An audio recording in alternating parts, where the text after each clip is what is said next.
ಪಾಲಿಕೆ ಆವರಣದ ಪಕ್ಕದಲ್ಲಿರುವ ಶೌಚಾಲಯದ ಯುಜಿಡಿ ಓಪನ್.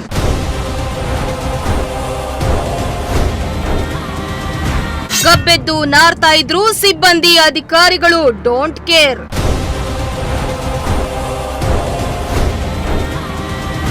ಸ್ಮಾರ್ಟ್ ಸಿಟಿ ಎಂದೇ ಖ್ಯಾತಿಯಾಗಿರುವ ತುಮಕೂರಿನಲ್ಲಿರುವ ಮಹಾನಗರ ಪಾಲಿಕೆಯ ಆವರಣದ ಪಕ್ಕದಲ್ಲಿ ಯುಜಿಡಿ ಓಪನ್ ಆಗಿ ದುರ್ವಾಸನೆ ಬೀರ್ತಾ ಇದೆ. ಇತ್ತ ಸಾರ್ವಜನಿಕರು ವಾಸನೆ ತಾಳಲಾರದೆ ಮೂಗು ಮುಚ್ಚಿಕೊಂಡು ಓಡಾಡುವ ಪರಿಸ್ಥಿತಿ ನಿರ್ಮಾಣ ಆಗಿದೆ.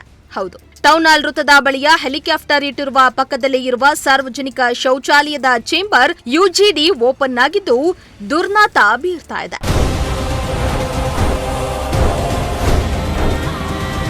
ಪಾಲಿಕೆ ಆವರಣಕ್ಕೆ ಅಂಟಿಕೊಂಡಿರುವ ಸಾರ್ವಜನಿಕ ಶೌಚಾಲಯದಲ್ಲಿ ಯುಜಿಡಿ ಓಪನ್ ಆಗಿದ್ದು ದುರ್ನಾತ ಬರ್ತಾ ಇದೆ. ಅಲ್ಲದೆ ಈ ಶೌಚಾಲಯವನ್ನೇ ಸಮಸ್ಯೆಯನ್ನ ಸರಿಪಡಿಸದೆ ಅದರ ಪಕ್ಕದಲ್ಲಿಯೇ ಮತ್ತೊಂದು ಶೌಚಾಲಯವನ್ನ ಪಾಲಿಕೆ ನಿರ್ಮಾಣ ಮಾಡ್ತಾ ಇದ್ದು ಸಾರ್ವಜನಿಕರ ಆಕ್ರೋಶಕ್ಕೆ ಕಾರಣವಾಗಿದೆ.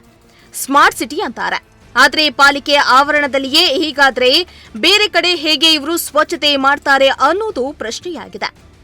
ಅಲ್ಲದೆ ಇರೋದನ್ನೇ ಸರಿಯಾಗಿ ನಿರ್ವಹಣೆ ಮಾಡದೆ ಹೊಸ ಶೌಚಾಲಯ ಕಟ್ಟುವ ಈ ಕ್ರಮ ಸಾರ್ವಜನಿಕರಲ್ಲಿ ಪ್ರಶ್ನೆಯನ್ನ ಹುಟ್ಟಿಸಿದೆ.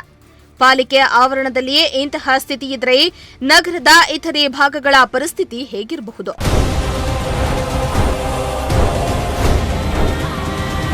ಇನ್ನು ಶೌಚಾಲಯ ನಿರ್ವಹಣೆ ನೋಡ್ಕೊಳ್ತಾ ಇರುವ ಧನಲಕ್ಷ್ಮಮ್ಮ ಮಾತನಾಡಿ, 1 ತಿಂಗಳಿಂದ ಯುಜಿಡಿ ಓಪನ್ ಆಗಿದ್ದು ಈ ಬಗ್ಗೆ ಎಷ್ಟೇ ಬಾರಿ ಪಾಲಿಕೆಗೆ ಕಂಪ್ಲೇಂಟ್ ಮಾಡಿದ್ರೂ ಕೂಡ ಯಾರು ಗಮನ ಹರಿಸ್ತಿಲ್ವಂತೆ. ಅಲ್ಲದೆ ಟೌನ್ ಹಾಲ್ ವೃತ್ತದ ಬಳಿ ಹೆಲಿಕಾಪ್ಟರ್ ಅನ್ನ ಇಡಲು ಅಲ್ಲಿ ತೆಗೆದ ಲೋಡ್ ಗಟ್ಟಲೆ ಮಣ್ಣನ್ನ ಕಲ್ಲುಗಳನ್ನ ಶೌಚಾಲಯದ ಹಿಂದೆ ಇರುವ ಚೇಂಬರ್ ಮೇಲೆ ಹಾಕಿದ್ದು ಅದನ್ನ ತೆಗೆದ್ರೆ ಮಾತ್ರ ನಾವು ಯುಜಿಡಿಯನ್ನ ಕ್ಲೀನ್ ಮಾಡ್ತೀವಿ ಅಂತಾರಂತೆ. ಅಲ್ಲಿನ ಯುಜಿಡಿ ಸಿಬ್ಬಂದಿಗಳು ಅಲ್ಲದೆ ಈ ಬಗ್ಗೆ ಕಮಿಷನರ್ಗೆ ಬೇಕಾದ್ರೂ ಹೇಳಿ ಅಂತಾರಂತೆ. ಇದರಿಂದ ನೀರು ಕಟ್ಕೊಂಡು ದುರ್ವಾಸನೆ ಬೀರ್ತಾ ಇದೆ. ಟೆಂಡರ್ ಮಾಡ್ಕೊಂಡಿದ್ವಿ ನಾವು. ಇದನ್ನ ಹಿಂದೆಗಡೆ ಫುಲ್ ಮಣ್ಣು ತಂದು ಹಾಕ್ಬಿಡ್ತಾರೆ, ಕಸಗಳು ಹಾಕ್ಬಿಡ್ತಾರೆ, ಬಂದು ಯಾರು ಕ್ಲೀನ್ ಮಾಡಲ್ಲ. ನಮಗೆ ನೀರು ಕಟ್ ಮಾಡಿದ್ದಾರೆ, ನೀರು ಕೊಡ್ತಾ ಇಲ್ಲ. ಆಗಲೇ 1.5 ತಿಂಗಳಾಗಿದೆ ನೀರು ಕೊಟ್ಟು. ಹೋಗಿ ಕೇಳಿದರೆ ಅದನ್ನು ಕ್ಲೀನ್ ಮಾಡಿಸ್ರಿ, ನಾವು ನೀರು ಕೊಡ್ತೀವಿ ಅಂತ ಆಪ್ರೇಟ್ರ್ ಹೇಳ್ತಾರೆ. ನೀರು ಸರಬರಾಜರು ಸಹ ಏನು ನಮಗೆ ಸಹಾಯ ಮಾಡಲ್ಲ. ಒಂದು ಪೆನಾಯಲ್ಲ ಅಥವಾ ಆಸಿಡು ಏನು ಕೊಡೋದಿಲ್ಲ. ಎಲ್ಲ ನಾವೇ ತರಬೇಕು, ತೊಳೆಯೋರ್ಗೂ ನಾವೇ ಕೊಡಬೇಕು, ನಮ್ಮ ಖರ್ಚು ವೆಚ್ಚ ಎಲ್ಲ ನಾವೇ ನೋಡ್ಕೋಬೇಕು, ಲೈಟ್ ಬಿಲ್ ಕಟ್ಟಬೇಕು, ಪ್ರತಿಯೊಂದು ಮಾಡ್ತೀವಿ. ನೀರೊಂದು ಕೊಟ್ಟರೆ ನಮಗೆ ಮಾಡೋಕ್ಕೆ ಸುಲಭ ಆಗುತ್ತೆ. ಒಂದು ತಿಂಗಳಿಂದ ಯುಜಿಡಿಯರಿಗೆ ಫೋನ್ ಮಾಡ್ತೀವಿ, ಅವ್ರು ನಾವು ಕ್ಲೀನ್ ಮಾಡಲ್ಲ.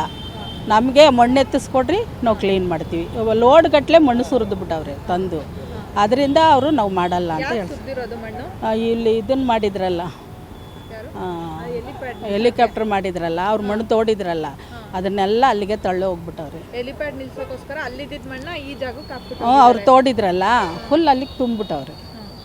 ಇವಾಗ ಅದನ್ನು ಎತ್ತಿಸ್ರಿ, ನಾವು ಕ್ಲೀನ್ ಮಾಡ್ತೀವಿ, ನೀವು ಎತ್ಸೋ ತಕ್ಕ ನಾವು ಕ್ಲೀನ್ ಮಾಡಲ್ಲ ಅಂತ ಮುಟ್ಟೋದೇ ಇಲ್ಲ. ಅವರು ನೀರು ಕೊಡ್ತಾ ಇಲ್ಲ, ನಮಗೆ ನೀರು ಕೊಡ್ತಾ ಇಲ್ಲ, ಏನು ಕೊಡ್ತಾ ಇಲ್ಲ. ತುಂಬ ತೊಂದರೆ ಆಗಿದೆ ನಮಗೆ. ಹೋಗೋಗಿ ಹೇಳ್ತಲೇ ಇದ್ದೀವಿ, ಒಂದು ಸಾರಿ ಕಂಪ್ಲೇಂಟ್ ಕೊಟ್ಟಿದ್ದೀವಿ, ಏನು ಅದ್ರ ಬಗ್ಗೆ ಇದನ್ನೇ ತಗೊಂತ ಇಲ್ಲ. ಇಲ್ಲ, ನಾನು ಟ್ಯಾಂಕರ್ ಹಾಕಿಸ್ತೀನಿ, ಟ್ಯಾಂಕರ್ ಹಾಕಿಸ್ತಾ ಇದ್ದೀನಿ. ನಾನು ಅವಾಗ್ಲಿಂದಲೂ ಟ್ಯಾಂಕರ್ ಹಾಕಿಸಿ ಮಾಡ್ತಾ ಇದ್ದೀನಿ. ಕ್ಲೀನ್ ಮಾಡೋದು ಒಳಗಡೆಗೆ ಮಾಡ್ಕೊತೀವಿ, ಹಿಂದೆಗಡೆಗೆ ಏನು ಮಾಡೋಕ್ಕಾಗುತ್ತೆ? ನಾವು 2 ವರ್ಷ ಆಗಿದೆ. 2.5 ವರ್ಷಕ್ಕೆ ಟೆಂಡರ್ ಮಾಡ್ಕೊಂಡಿದ್ದೀವಿ. ಹ್ಞೂ ಸರ್. ಯುಜಿಡಿಯರ್ಗೆ ಫೋನ್ ಮಾಡ್ತೀವಿ, ಅವ್ರನ್ನೂ ಕರಿತೀವಿ, ಬಂದ್ರಪ್ಪ ಒಂದು ಸ್ವಲ್ಪ ಕ್ಲೀನ್ ಮಾಡಿಕೊಡ್ರಿ ಅಂತ.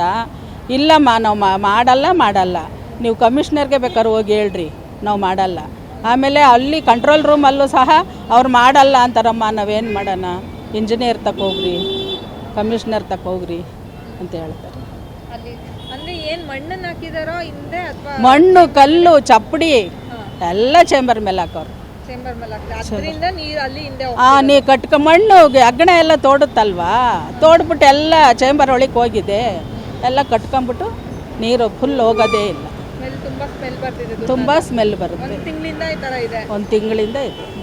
ಇನ್ನಾದ್ರೂ ಈ ಬಗ್ಗೆ ಸಂಬಂಧಪಟ್ಟ ಅಧಿಕಾರಿಗಳು ಗಮನ ಹರಿಸಿ ಈ ಸಮಸ್ಯೆಯನ್ನ ಬಗೆಹರಿಸ್ತಾರಾ ಕಾದ್ ನೋಡಬೇಕಾಗಿದೆ. ಕ್ಯಾಮರಾ ಪರ್ಸನ್ ರಾಕೇಶ್ ಜೊತೆ ಸುಷ್ಮಿತಾ, ಪ್ರಜಾಶಕ್ತಿ ಟಿವಿ, ತುಮಕೂರು.